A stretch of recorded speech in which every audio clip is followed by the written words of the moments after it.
Hi friends, ఈరోజు మనం cluster beans curry చేసుకుందాం.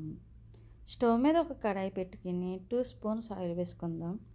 1 టేబుల్ స్పూన్ జీలకర్ర వేసుకుని ముందుగా కట్ చేసి పెట్టుకున్న ఆనియన్స్, పచ్చిమిర్చి, కరివేపాకు కూడా వేసుకుని బాగా ఫ్రై చేసుకుందామండి. 1 టేబుల్ స్పూన్ సాల్ట్ వేసుకుందామండి. 1 tablespoon ginger garlic paste వేసుకుందాం. ఆనియన్స్ బాగా ఫ్రై అయిన తర్వాత 1 టేబుల్ స్పూన్ పసుపు కూడా వేసుకుందామండి. ముందుగా కట్ చేసి పెట్టుకున్న టమాటా ముక్కలు కూడా వేసుకుందామండి. టమాటా ముక్కలు బాగా కలుపుకొని కొద్దిసేపు మూత పెట్టుకుందామండి. ముందుగా ఉడకబెట్టుకున్న క్లస్టర్ బీన్స్ కూడా వేసుకుని బాగా కలుపుకుందామండి.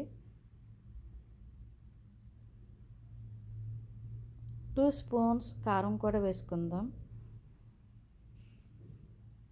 1 టేబుల్ స్పూన్ జీలకర్ర ధనియా పౌడర్ వేసుకుందామండి. 1 టేబుల్ స్పూన్ గరం మసాలా వేసుకుని బాగా ఫ్రై చేసుకున్న తర్వాత కొద్దిగా కొత్తిమీర కూడా వేసుకుందామండి. కర్రీ అనేది రెడీ అయ్యింది. థ్యాంక్స్ అండి. మీకు నచ్చితే సబ్స్క్రైబ్ చేసుకోండి.